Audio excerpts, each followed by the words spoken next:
Good afternoon, everyone. Last session of the day. We made it. And it's going to be one of the best ones. So as you know, I'm Shantae Russell, Vice President of Membership at AFCEA International, and it's my pleasure to welcome you to today's panel, brought to you by the AFCEA IDEA program. Our focus today is leveraging inclusivity in cybersecurity. As AFCEA membership continues to grow, so does our commitment to inclusivity. The AFCEA IDEA program, dedicated to inclusion, diversity, equity, and accessibility, stands as a testament to our values. We aim to ensure that every voice is heard and every perspective valued. To our panelists, your presence here today underscores your support for our collective mission, and we thank you sincerely for it. To start, I would like to introduce Jason Stahl to the stage to say a few words and introduce our moderator. Jason is a Navy Marine. John is Navy Marine Corps lead for the Indo-Pacific region with our panel sponsor, Sienna. We truly appreciate Sienna's generous continued support for our IDEA efforts, along with their co-sponsor, FedData. We're very happy to have Jason with us here today.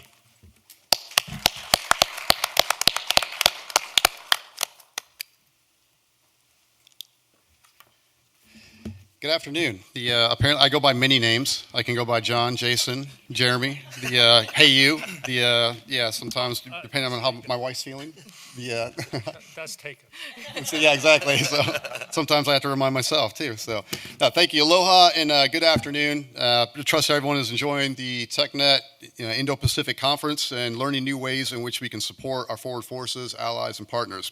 I'm Jason Stahl with Sienna Government Solutions, and I am proud to say that Sienna has supported women in AFCEA and the IDEA program through sponsorships as it directly aligns with our people promise at Sienna to create an environment where everyone is empowered and valued. I'm excited to help kick off this amazing panel discussion. So with that said, mahalo and thank you for attending today's panel hosted by the AFCEA IDEA program, Leveraging Inclusivity in Cybersecurity. I'd like to introduce the moderator for today's panel, Michael Cardenas. Michael is a security professional and project manager with over 22 years of experience managing large-scale enterprise cybersecurity and digital modernization projects. As the Chief Technology Officer of MC3 Technologies, he oversees the company's technology strategy and vision while providing leadership to the technology team. Michael has a history of working with government and industry partners to deliver modern, secure, and sustainable digital solutions. Michael will introduce our panelists and moderate the discussion, so please join me in a warm welcome for Michael Cardenas. Thank you so much. Thank you. Aloha, everyone. We're the only thing between everyone and all the wonderful receptions coming after this. So thank you for being here. We're looking forward to this great conversation we're going to have today. We'll be talking today about leveraging inclusivity in cybersecurity. But first and foremost, a big mahalo to our panelists. Just an esteemed group of individuals here, and we're just so thankful for their attendance. And to AFCEA International and Ms. Shantae Russell, for putting on this event today. So as we know, today it's a very fast-paced tech industry. We look around downstairs, a lot of products, a lot of really cool tools.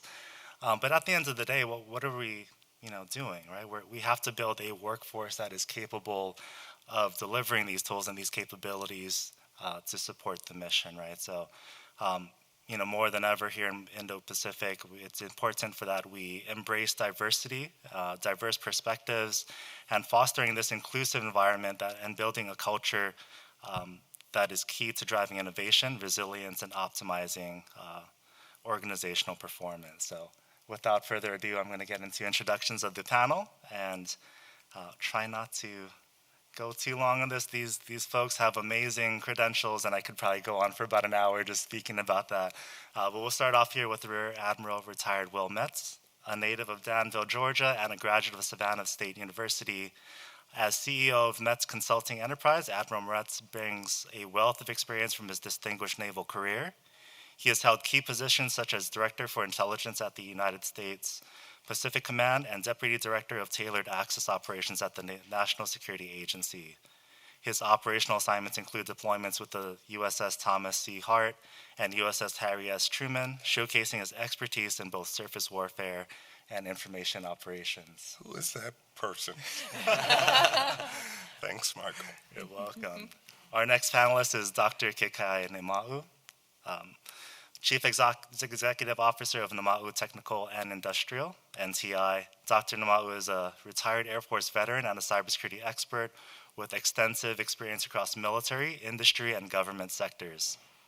His career highlights include leading global operations in defensive and offensive cyber operations for the Department of Defense, and being a distinguished graduate of the Air Force's Cyber Warfare Weapons Systems School, with a terminal degree in business administration and 29 industry-recognized certifications. Seriously?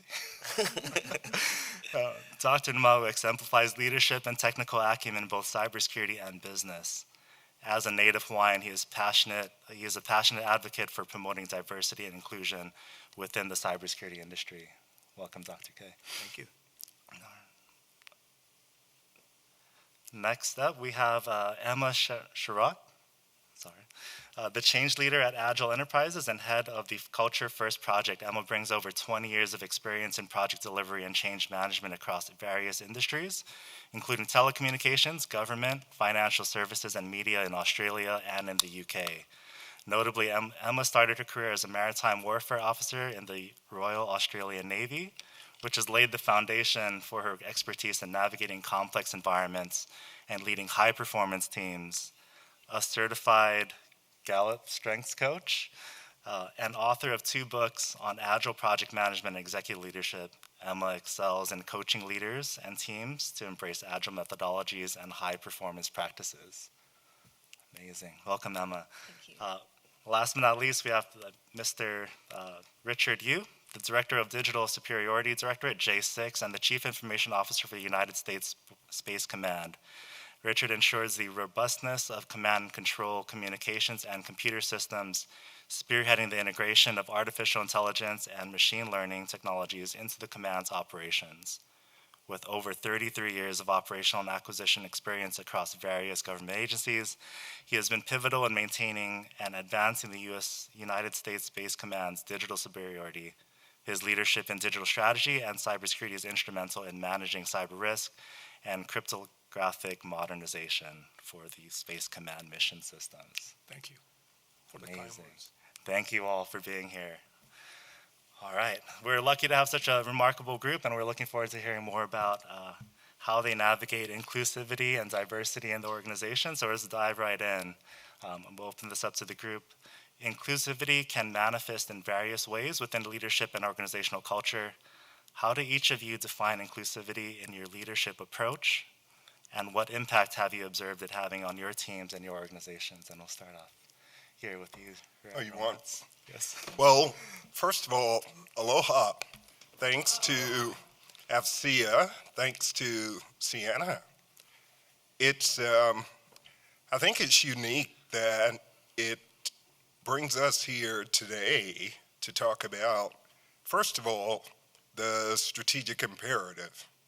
The strategic imperative is we know as a nation to be able to compete on the global scale, we must have talent from across the board, independent of race, independence of gender, independence of disability. Everyone contributes. So I would say my key emphasis point throughout my career is one, that representation matters. I think most of us here on this panel it's been a series of firsts. So Emma was probably one of the first women on Australian destroyers. Mr. Yu, perhaps one of the first senior leaders in space domain, and obviously the youngsters to my right and left, Michael and Kakai. The idea has been a series of firsts, but what happens is by virtue of being a series of firsts, those individuals that you look to be the next generation of leaders must look up and say, that person, Michael, looks like me. That person, Michael, has been successful. Therefore, I can be successful, independent of background. Hopefully that helps, Michael. Yeah. Doctor? For me, I think you touched on gender, race. Those are the typical traditional perspectives when we're talking about inclusivity. I think some of the things we need to address, and definitely in my organization, we keep an eye on and make sure we don't overlook, is economic disadvantage, social disadvantage. So I think just mainly making sure that the hot topics, the traditional approach and frameworks are looked after, but also the non-traditional. That's how we do it. Thank you, Kakai. Emma? I really love those answers. When I thought about this, I thought a bit more broadly of inclusivity for me means that feeling that you belong. And often you can have inclusion policies and, ticking boxes for hiring all these different types of people, but you may still have a sense of not belonging. And I think inclusivity to me is often recognized more by its absence than its presence, and I think we all have felt that at times of it being absent. So for me it's really understanding, do people feel like they belong really, and do they feel safe to be able to say, I don't belong, there aren't a lot of people here like me, so how do we create a workforce where they do feel that way? That's where my thinking goes. Thank you, Emma. Wow, that's great panel members, and they've said everything. So I'm going to say, any questions? No, I'm just kidding. So let me touch on a couple of things that you all have already said. Amber have said that we're standing on the shoulders of a lot of people who came before us. I reminded that recently, I think I heard it from this week on NPR that the lastest of the Marine whisperer of the World War II, the decoder, I think, have died. Can you imagine that this America back in the 40s included our Native Americans as part of the co-walkers to be able to break the code? They were just speaking the language. But opposite them were Japanese who are very homogenous, as you may already know, and who did not know how to crack that code. It is that greatness that we're seeking even today. It started way before 1940s for that as well. So that was pretty cool. And then I remember that movie of the co-worker where I think it was, I forgot his name, the main person who actually risked his life to go save one of the co-workers. And that speaks to Ms. Emma's point about it's not just the trust, but the confidence that the people show us, all of us, to have that trust, to be able to rely on each other for the work, so that trust breeds ingenuity, it breeds the maximization of our ability to contribute. And there's a lot of people who came before us to create that environment and trust, and then we just need to follow through. So thank you for your insights. Thank you. I can't agree more. I think it's that feeling of belonging, of feeling comfortable, so that you can then work together to innovate and then move quickly, is so critical. And I think as a senior leader in our organizations, it's so important for us to focus on that and kind of create that environment. Thank you all. We'll dive into this next question. Inclusivity often presents different challenges across sectors like government, military, industry, and academia. Can you all share some examples of how these challenges have manifested themselves within your organizations and how people can effectively address them? And start off with you, Richard. Oh. Yeah. Put you on the spot. Thank you. Okay, good. So I'm not sure you all know that from the government perspective, when we make hiring of our GSs and what have you, we have to now have to go through a course of let's see, what's that right word? Micro biases, so to help us recognize in ourselves some of the biases. All of us are humans, so all of us have biases, right? If you give me a choice between cheeseburger and Chinese food, I'll probably take Chinese food. Just so you know.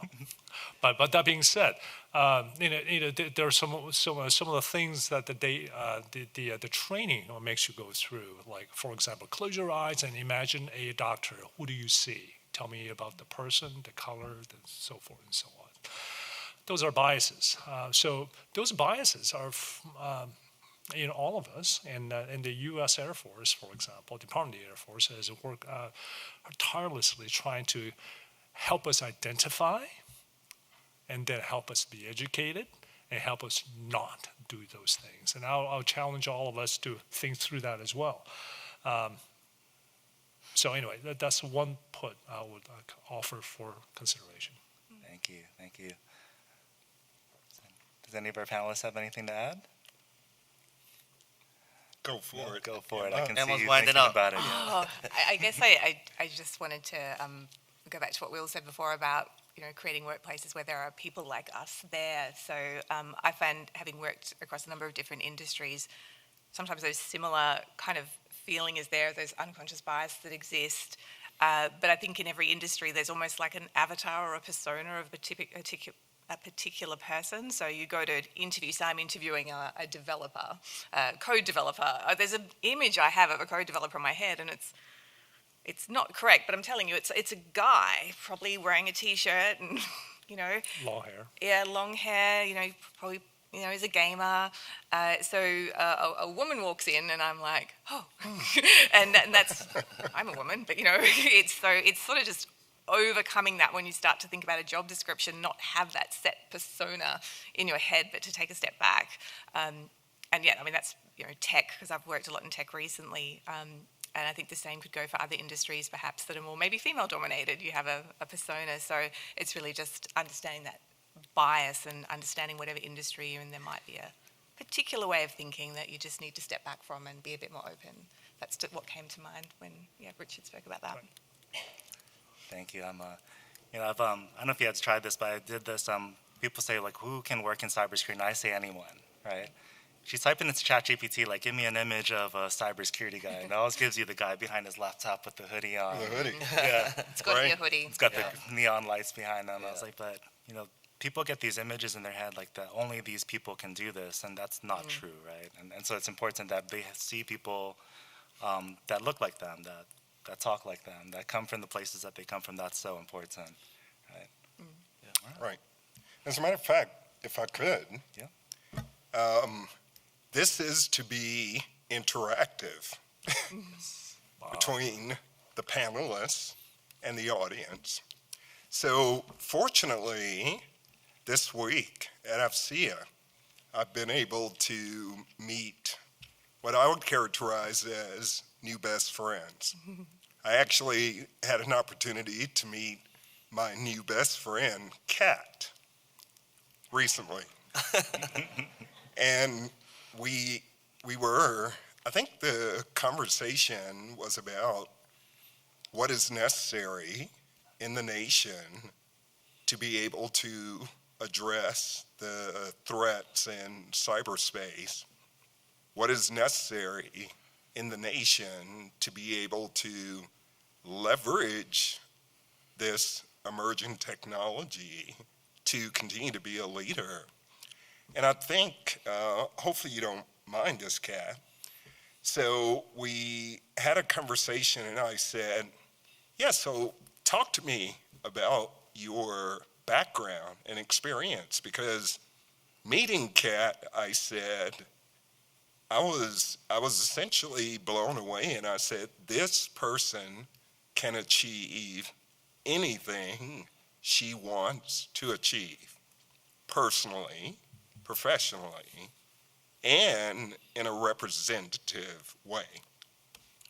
So we talked about the shared challenges that we'd experienced throughout our careers, right, Kat? And fortunately, we talked about the fact that, well, in my government experience, when the government recognizes a deficiency in, let's just call it a deficiency in representation, professionalism, et cetera, the government is typically good about implementing policy to move organizations along that culturally they would choose not to do so. As one example.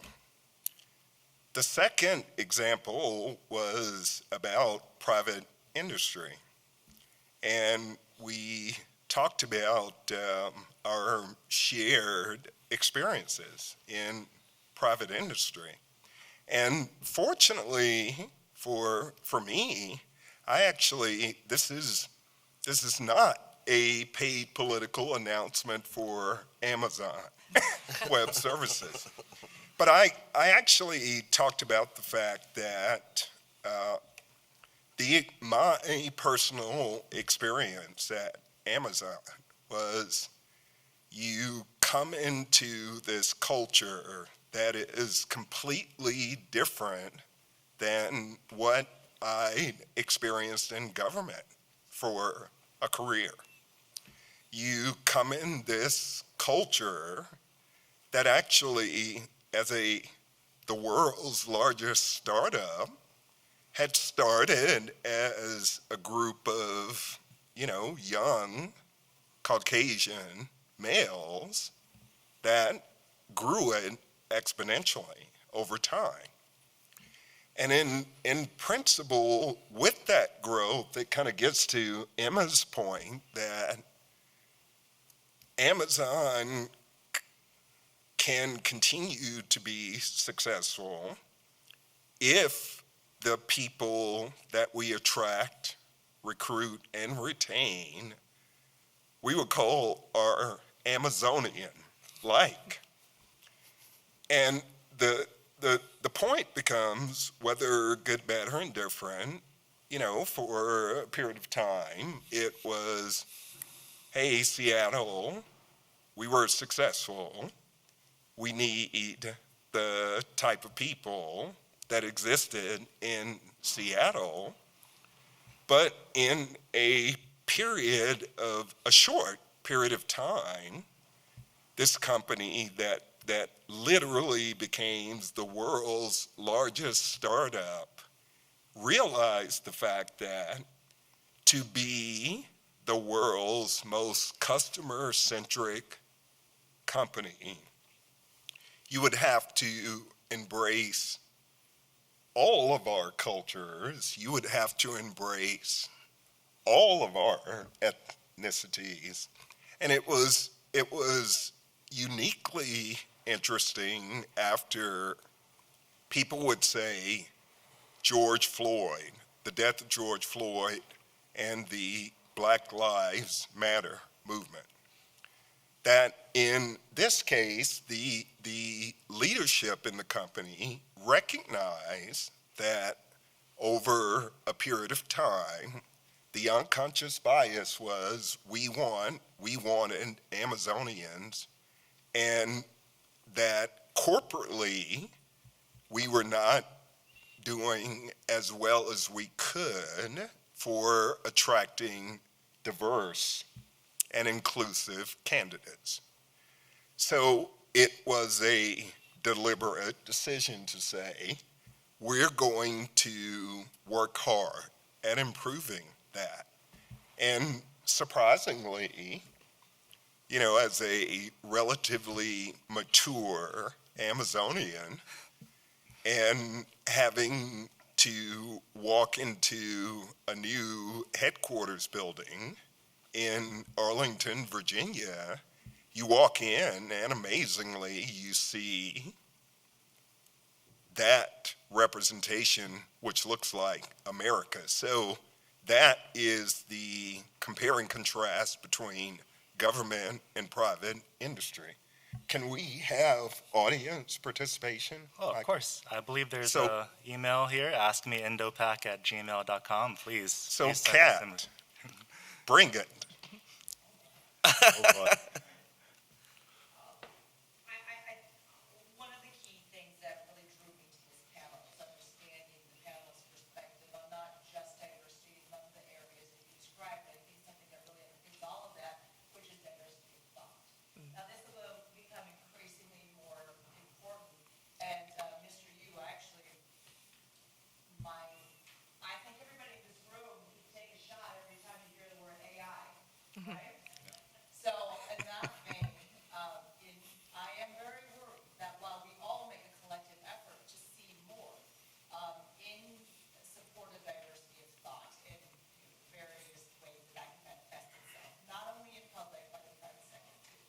AI is trained on highly biased data, and as you oversee AI in your remit, I'd be really curious to understand how you are mitigating that bias to ensure that Space Command becomes the organization you want it to be in the future. Wow, that's a good question. In fact, I would add to diversity of thoughts with the diversity of experiences, diversity of perspectives, and so forth.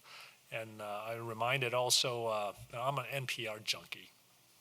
I'm reminded past decade or so, there were a lot of discussions about how some of the medical standards about administering medicines and so forth were created by the sample size that are not very diversified, for example. So we're very keenly aware of that. In fact, AI ML, I've been working with the AI for a long time, 30-some years, and it was an interesting article. The first time I kind of ran across was back in 1980s when MIT had this experiment of robots in a ring that taught them how to pick up amongst all the different colors blue marbles, if you will.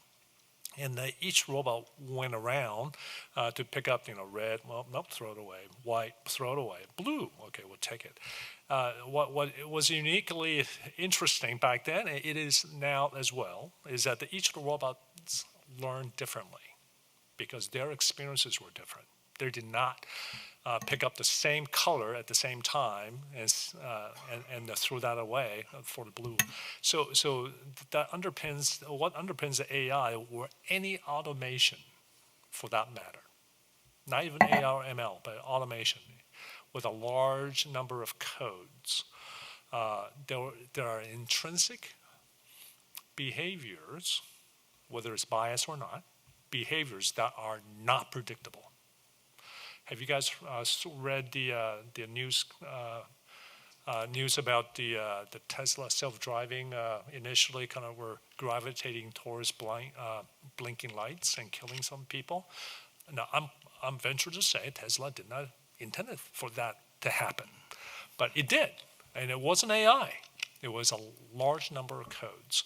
So to answer your question, I would say this: we need to know what we're buying. We need to know how these large number of codes, or AI, ML, or what have you, we need to understand the behaviors associated with it. And we need to understand the behavior of the data. Because there are two parts of biases. Their data may be biased.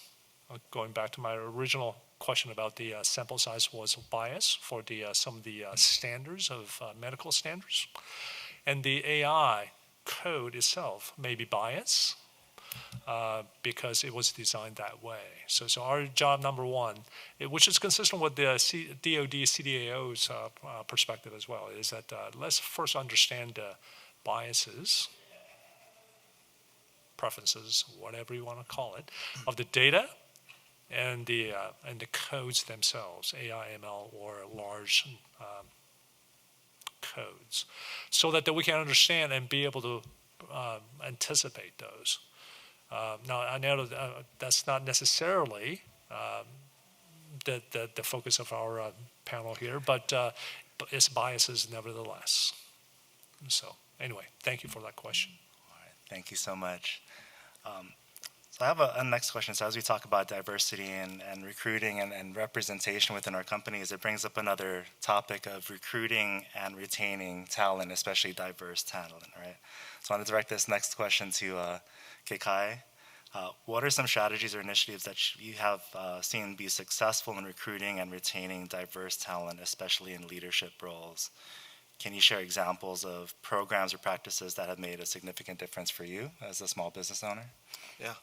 So, in the spirit of audience participation, I lucked out, and right behind Kat is Keone. So, actually, we're a Native Hawaiian organization-owned 8A. I don't know if any of you are familiar with that program. Mm-hmm. And our NHO actually started the first IT project management apprenticeship that was approved by the Department of Labor for the state of Hawaii. And Keone was in a different program, but cybersecurity program, but part of that internship in those cohorts nonetheless. And if you wouldn't mind sharing your story, where you come from, and why that was such a big deal, and where it got you now, for the audience.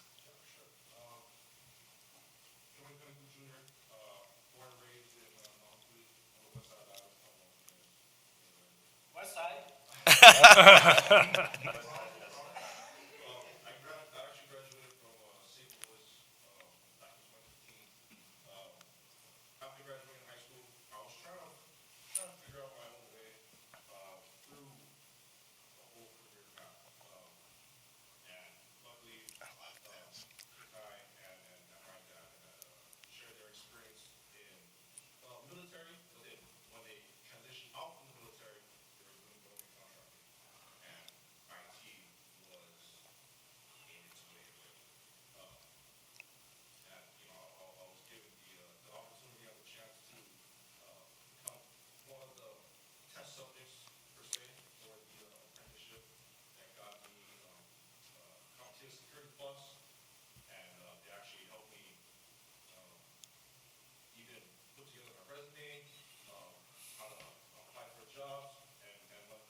Yeah, and with no disparagement, but there aren't too many kids in Nanakuli working, in cybersecurity jobs, and even view that as a career path for them.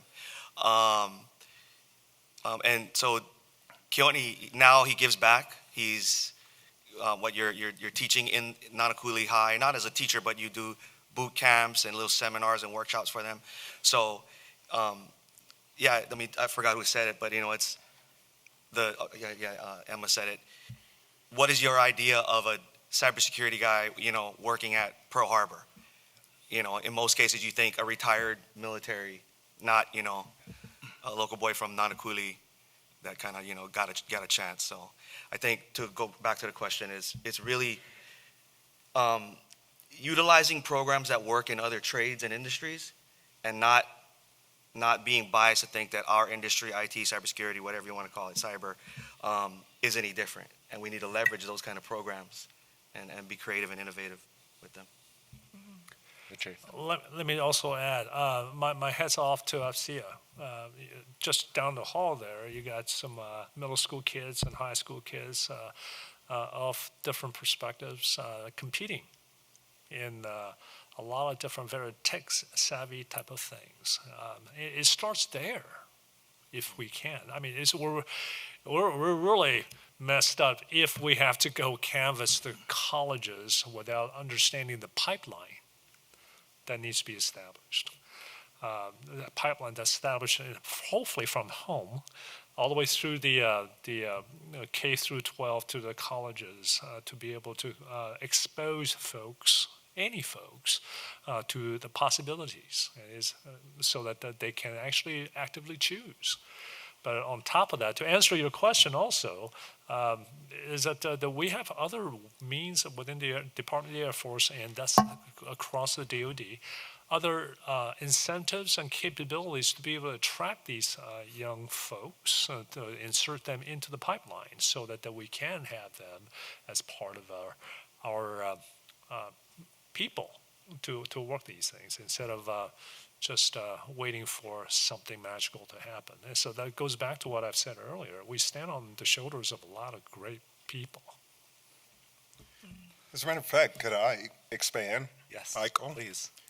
So these discussions are only good if at the conclusion of the discussion, we all take away an opportunity to contribute. Would you agree with that? Yeah. So as Richard alluded to, well done to AFCEA Hawaii for creating this space for our next generation of leaders to be exposed to STEM education and the application of that to the future workforce. Well done, AFCEA Hawaii. Well done. My good friend, Mr.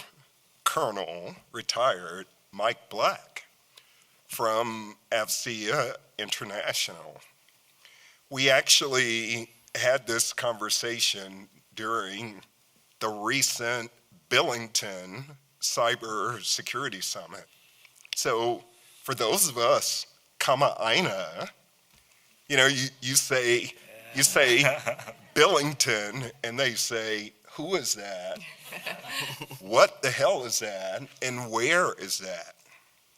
But the discussion was, how do we create connective tissue between the goals and objectives of Washington, D.C., with the opportunities to build pipeline to achieve those goals and objectives locally?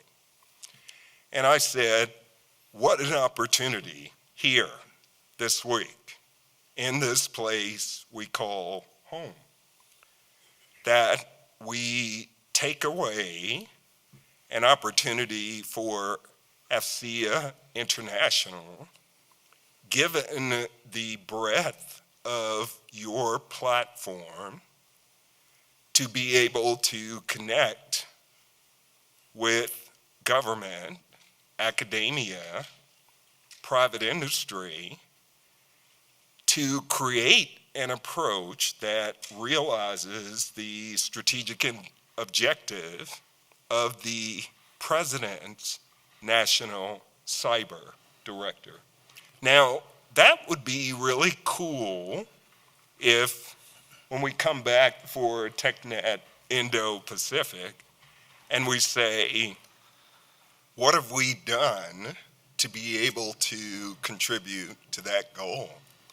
So I actually said to my good friend, Colonel Retired Black, I said, yeah, this will be our challenge. This will be our takeaway from this TechNet, to be able to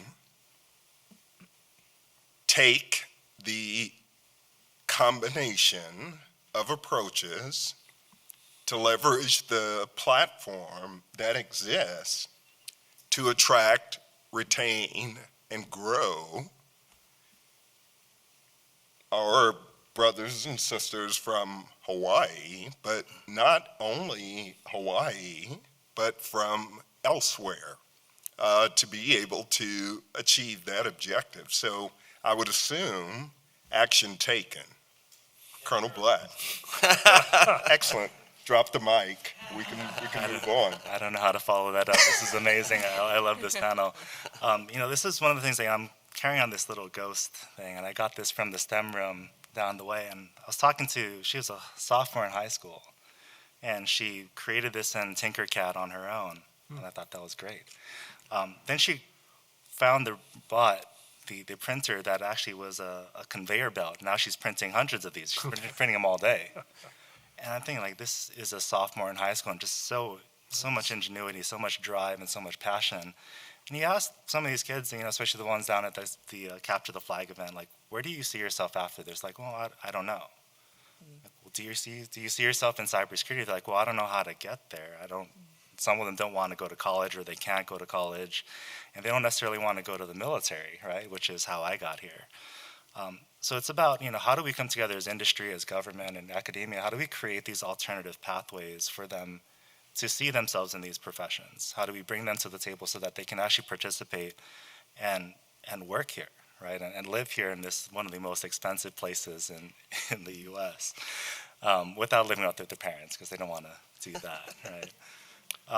But that's what I would like to see. That's something that we're passionate about. I know the rest of this panel is very passionate about, like, how do we create more tech and IT, intelligence professionals quicker.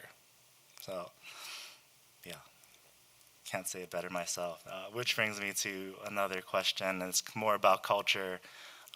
Sure, you guys walk down the street here in Hawaii, you see lots of different ethnicities, lots of different cultures coming together, and we all live very cohesively here, and we've come to, accept and love this as the Aloha spirit, right? But wherever you go in the Pacific, it's very similar, but there's very fine details, fine differences between every location throughout the Pacific. And so it's to say, like, not everything is the same. And so in terms of culture, what role does cultural competence play in fostering collaboration across teams and organizations? How can we cultivate this, right? How can we cultivate this diversity and see that into our organizations? And maybe Emma, you have some thoughts on that? Yeah, right. I guess simply because I'm cognizant of time is, I guess I would ask you, Michael, one of the benefits of military service is you're naturally exposed to people from around the globe, different cultures, and through all of that, you become a cohesive force focused on a principal objective, which is to defend a cause greater than yourself, which, to some people they say, hey, that's not my plan. And for some reason in the military, it's like, yeah, that wasn't my plan, but it became my plan. So I would just say for this discussion, it becomes the goal of becoming a global citizen, literally, independent of where you live, where you come from. One of the benefits of this technology called cyberspace is that it has literally made the world so much smaller. And in 40 seconds or less, I'm just going to give you a personal story. The personal story is we lived here in Hawaii for 8 years, almost 10 years. My children who grew up here, my daughter and son, we leave Hawaii, but they still call Hawaii home. My daughter gets married to her college sweetheart, and she says, I want my wedding to be at home in Hawaii. Now, the first thing I think is like, man, that's going to be expensive. My wife just says, write the check, don't worry. But independent of that, in her wedding party was her college roommate who is Indian American. One of her best friends at Penn State University who is from Shanghai, China. Her husband's best man is from Finland. And it goes on and on. Australia, the US. And the point of all of that was, by virtue of them being global citizens, they just see the world as it is. They don't see conflict. They don't see bias. So, global citizens. I talked a long time. I'm sorry. Kakai. Good point. Well, what's the saying? Culture eats strategy for breakfast, right? Yep. Yeah. And well, Yep. right. So what we do in my organization is, it's. I think one of the biggest challenges is, or one of my biggest goals is to let other Hawaiian kids see themselves in me as leaders, and the future trajectory, and for that that culture to make sure that permeates through my company and the way we provide services, with that aloha spirit, regardless of where we're government contractors, all over the world. So we started a program where we have people like Keone shadowing. He right now he's with GDIT, but he was shadowing program managers and other leaders. Now he's a site lead. To not just, because not all of our executives are from Hawaii, right? But we still want to maintain that culture within the organization. So having those programs within the organization to do it in a very mindful manner, I think is very critical. Thank you. Emma, anything to add? Yeah. Yes. I was going to say culture eats strategy for breakfast. Sorry, Emma. It's so Let me write important. that down. Yeah, I'll write that down. One of the things, it was a big initiative in Australia a few years ago, was the importance of cultural competence, and the way a lot of organisations approached it was everyone did a course. So we all ticked it to say, I've done cultural competence training. Surprisingly, it didn't really work that well. What I see, I know, I was surprised too. Where I see it working is that continuous learning, so it's that continuous awareness of the culture we're trying to create and the understanding of the different cultures we're working with. I mean, in Australia, we're kind of very isolated as well, so when we start working with another country, whether it be the US, I mean, the US is one big country with a lot going on there, so if we're going to work with Hawaii or we're going to work with Japan or someone like that, it's understanding what is the culture there, what do we need to be aware of, how do we show respect so that we can collaborate together, and that's the goal, and that's ongoing. It never stops, and I think it's having that mindset so that we end up in a situation like Will's wedding where everyone's just, wow, we've just got the world here and that's normal, and the more situations we create, it becomes more normal rather than, ooh, we're going to be talking to someone from a different country and it's a big deal. It's just the way things are, and we're all very aware of that, and our skill level is up to the point where we're able to deal with that. So it's continuous. Thank you, Emma. Thank Yeah. you. Jim? Oh. No? I love the comments. That's awesome. Yeah, thank you. I want to ask you to challenge the convention. Challenge the convention. I'll give you an example. I'm from U.S. Space Command, and most things space are classified at the most highest level, for example. Our commander have challenged us, hence the challenging the convention. Why can't I share this with our allies? Instead of, well, it's always been done that way. So I would challenge the convention.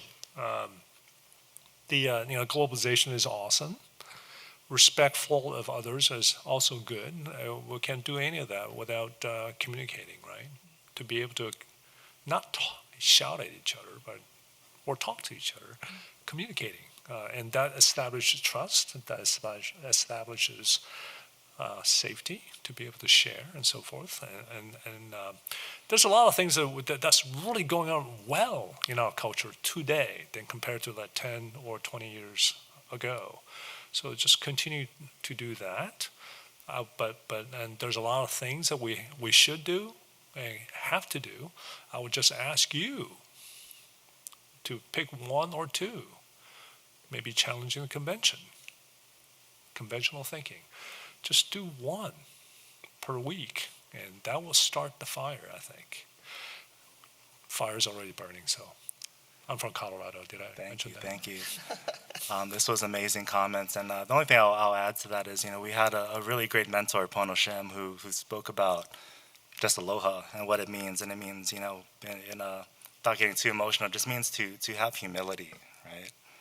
To have patience and to breathe, to wait for the moment, and instead of reacting so quickly, to come to a situation humbly, hear things out, and then come to a solution to that problem very calmly and patiently, right? And I think that's something that I love about Hawaii and about our culture, is that that's how we approach a lot of things, and I want to see more of that in the world, right? So I think there's a lot the industry can offer here, and there's very unique things here in Indo-Pacific that you can bring to us, but I think just as equally we can start to work together to kind of spread this ideal, right? So in the spirit of aloha and working with everyone, I know there's some questions from the audience here. Would love to hear them. I know there's some folks, not sure how that works. Yes, sir? My question kind of goes off of your last question. So my question is really, in terms of trying to have people from other classes and economic classes have that curiosity and want to get into cyber, like how would you want to spawn that and like help cultivate that curiosity with these other communities to help them get in? And the reason I ask that is because here in Hawaii, I've worked with some of the most diversified teams I've ever had the chance to work with, but I can't say the same thing with my time when I was in DC. A lot of those teams seemed very homogenous in their thought processes, their backgrounds, and so like, how do we, I want to be able to bring some of the stuff that I've learned here in Hawaii and be able to replicate that in other areas on the mainland. Good question. Connect to Mike Black's plan. Can I address that? Has anyone tried that? Great. So I will say that I'm not a cyber guy. The guys like me, for example, who are not cyber professionals, perhaps, have this vision of what cyber means. Cyber it just sounds so technical, like a big giant wall. It's going to take a long time for me to understand it. But in reality, I think that there's that thing that surrounds the cyber and surrounds other professions as well. I would just say that break it down. Speak English. Tell a story. I mean, cybersecurity is no different than home security, I would say. It's just in different domain, for example. Well, there I go again. Use the word domain. But speak English and to be able to kind of break down those stereotypes, biases associated with what this profession is all about. And on IT, for example, I have no idea what IT stands for. But there are people who may not know that, and they think that, oh, that's a big deal. That's not good. It's communication. It goes back to how do you connect with these people who are not of your profession in a way that they can understand. Just to follow on from what Richard said, because when you say tell a story, I was running a workshop with a colleague of mine, and there's a section on the workshop on cyber, and it goes into a lot of detail on the steps you should take. It's a very technical heavy part of the workshop, and I always sort of dread doing that bit because it's not a huge part, but it's still important and it is examinable as well. And someone said before we got into it, this cyber, this is really confusing. It's just a whole lot of jargon. And my colleague said, think about it like cybersecurity is like any other security. And what I like to think about is Yosemite National Park, right? So design of the bins there is really difficult because there's a Venn diagram with an overlap between the smartest bears and the dumbest people. So how do we get a bin that is functional so it you can hold rubbish, but also keep it safe from the bears, but not make it so difficult. She said that is the challenge of cyber, and that is really what we're going to be talking about for the next hour or so, is how do we solve that problem? Good story. Like, Let me borrow that. please feel free. And everyone went, oh, I know, they're not going to have it. But I'm like, yeah, okay, you know cyber now, great. Yeah, I loved it. Right. Good. Thank you. Made it real. I loved Thank it. Yeah. Thank you, Emma. Thank you. Next question. I want to clarify one thing. I do have to take a call from the Air Force CIO at 5:15, so I'm not leaving so that I don't get any more tasks for me. My question is, and you alluded to some of this for any panelist, when you are the first to do something, how do you ensure that you're not the last? Perform. Can I start? Yeah. Sure. Yes. So, audience participation. No, I met a new good friend today, Petty Officer Green, who's in the audience, and an AFCEA member. So, what was interesting about that, Mike, is, I kind of walk into the meeting room and I said, hey, I have a bag. Would you please let me leave it here? And they said, maybe. We'll let you do it. But I talked to Abram and I said, so, what do you do? And he says, I'm an IT in the Navy. I said, I'm in the Navy. And then I said, what brought you into the Navy? He's like, my father was in the Navy. Where are you from? I'm from Georgia. I'm from Georgia. And I think the moral of the story, and I think this is ultimately where you are going with the question, is if you are the first, it is a moral obligation for you to ensure that you create the opportunities for those, right? So that you're not the last. And I think this gets to KKI's point about his company as well. Would you agree? Yeah, I mean, I would add one thing too is, as there are obviously some leaders in the room, do your part. Do your part. Allow your subordinates to get out in the community. Allow them the time. We all got jobs to do. We all got missions to look after. But allow them to take part. AFCEA, obviously a big advocate, but yeah, just allow your subordinates to be active in the community. Thank you. Thank you. I had my analytical way, as some people know me, is trying to break down the cybersecurity problem a little bit. And this is maybe a little bit for maybe advice to AFCEA Hawaii on where we apply our resources. So my question is along the lines of cybersecurity, how to find where the potential opportunities are so you can invest in those places. Do you collect by statistics? Do you collect by stories?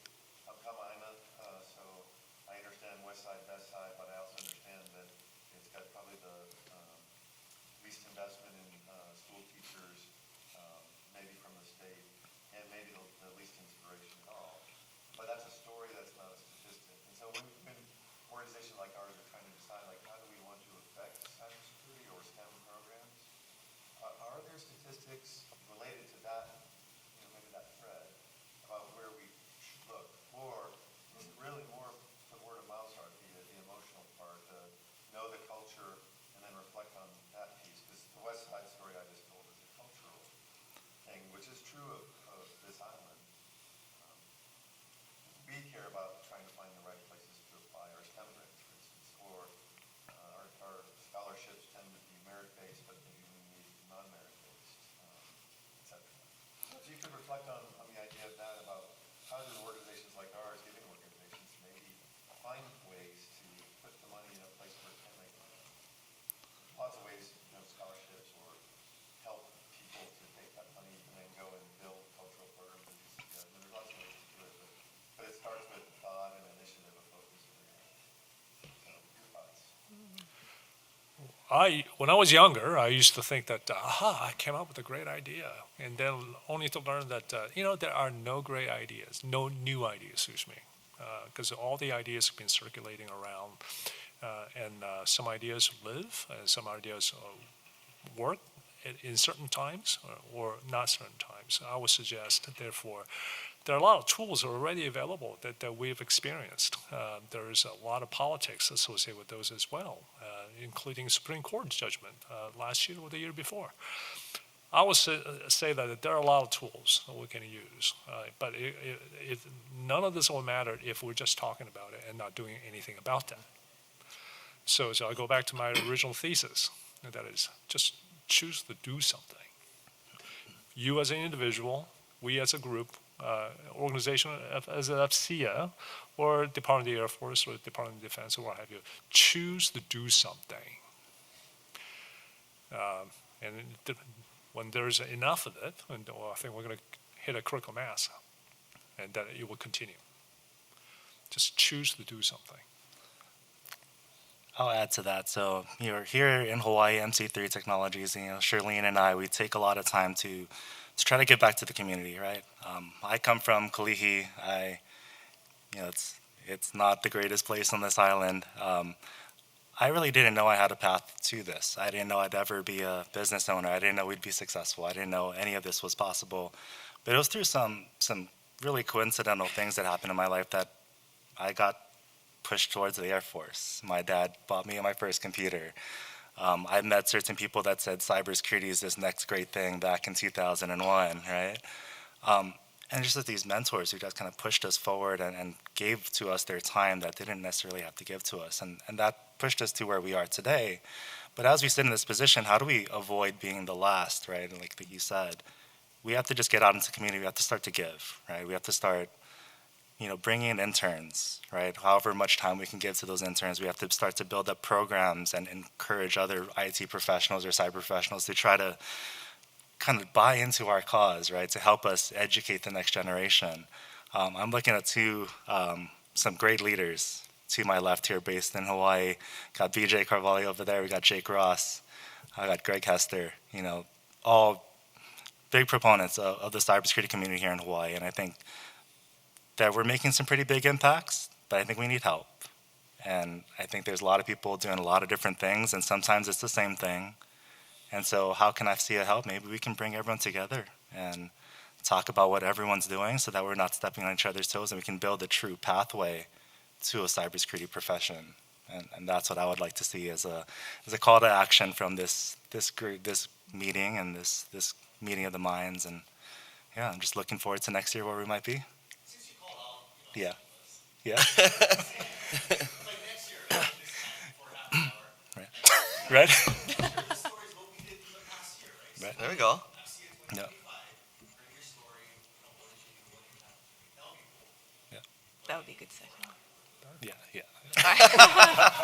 So something about happy hour, that's what I heard. Yeah.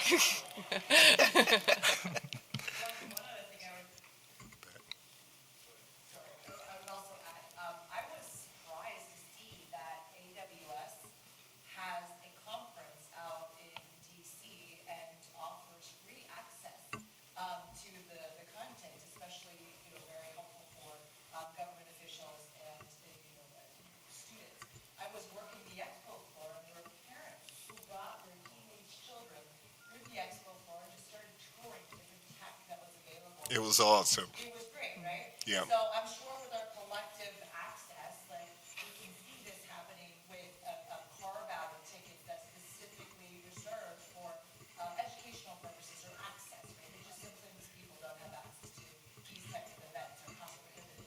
But they're enough happening in locations. I'm from the Bay Area, there's RSA, Black Hat, Las Vegas, all SCs all over the world.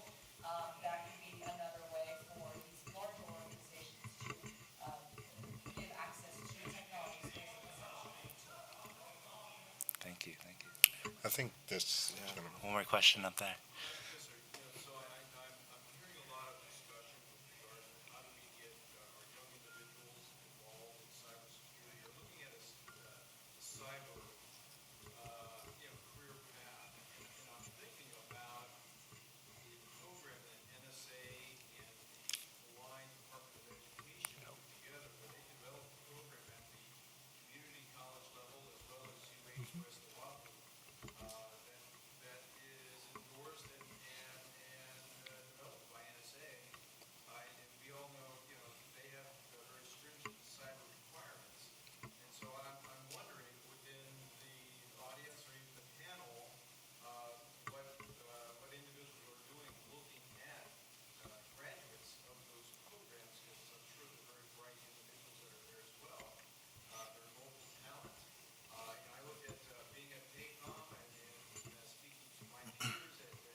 apprenticeship.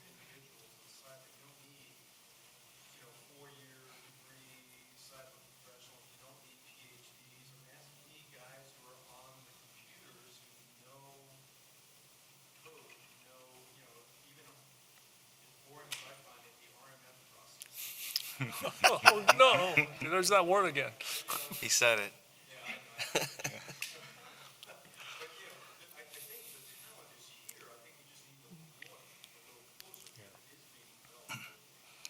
Can I respond to that? Yes, please. So are you from the National Security Agency? Oh, okay. Oh, excellent. I guess just to, first of all, amplify your charge, it's, talk story is a good thing, and I'll keep this short. When I worked in the National Security Agency's premier computer network operations arena as the deputy director, one of our best, like literally the very best operator had been a deck seaman in the Navy. He had the aptitude. He came into this place and he became a master operator. And I think to your point, it was if someone had not given that individual the opportunity, he or she would not have realized their potential. So, one, agree with you completely. Two, from an action perspective, we want to get that integrated into Mr. Black's plan. Yeah. He's not here to defend himself. I love him. I'll take care of him. I think we have time for one more question. Yes. Oh, sure. Yeah, sure.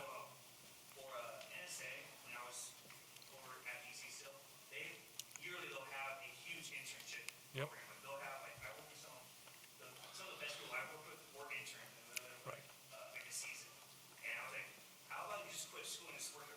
Yep. And then for Disruptive actually is currently in the process of hiring an intern. However, the issue of that internship is comes out of budget.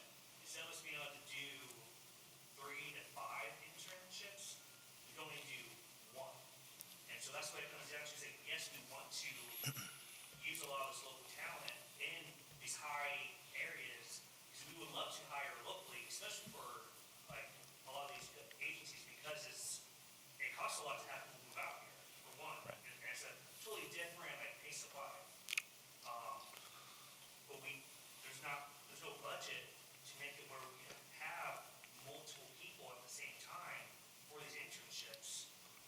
And that's unfortunate. That trade school idea, I've never heard of that before. I think that's actually a great idea.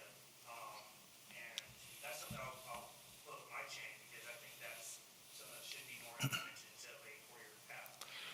May I clarify? There are only a handful of GS skill sets that require positive validation of degree. Like engineering, 800 series, for example, you need to actually have a degree. Law, you have to have a degree, so forth and so on. But IT, for example, it does not have a degree requirement, period. So there is a mental block in a lot of people, both inside and outside of GS services, that think that, I need to get a degree. Well, not really. If you have the experience, awesome. We're hiring J6, the U.S. Space Command. We just celebrated our 5th year anniversary 2 months ago. We're hiring like crazy, degree or not. If you're competent and can do it, you're hired. We're going through all kinds of sources to do that, and yet we're still falling short. Point number 2 is that there are a lot of, you're absolutely right. I came through what Department of the Air Force call a Palace Acquire program. I'm not sure if anybody has seen that. Palace Acquire program is a pipeline program from the Department of the Air Force to bring people, interns from college and through. And they canceled my program because it was costing a lot of money. Now, what's a lot of money? We're talking about hundreds of thousands of dollars a year. And when I was at the Missile Defense Agency, one test cost 3-digit millions of dollars, for example. It's a budget dust. But our leadership may not necessarily think that way, because perhaps the Department of the Air Force is not. I apologize. Speaking of it. Right on time. Saying home call, so I need to give her a call, my wife. But you're right. I think these type of things, the internship program and what have you, are kind of costly, relatively speaking, in a very small, myopic way. And we just need to be able to get through those process and get those leaders installed so that they can think more broadly and in decades instead of in months or years. So great points. Thank you. All right, everyone. I think this could go on for hours and hours. Everyone's so passionate about this topic, and I'm so glad to have been here. But it is happy hour, and I'd like to turn it over to our host. Absolutely. So the good news is that we can continue the discussion just outside the doors here for happy hour. But first, to our panelists, it was great to hear your perspectives on inclusivity and what it means to you. It was great to hear your thoughts on unconscious bias and your strategies to recruit diverse leaders. I learned a lot today, and I hope you all did too. I'd like to thank Michael for moderating today's panel. And as a thank you to our panelists, a donation in your names will be made to the Friends of the Windward Wounded Warriors Association, along with a donation to the Schrader Graduate Diversity Scholarship. I'm also honored to be able to present you all with our 39th TechNet Indo-Pacific Challenge coin, and I really appreciate you all being a part of AFCEA Hawaii history. Thank you.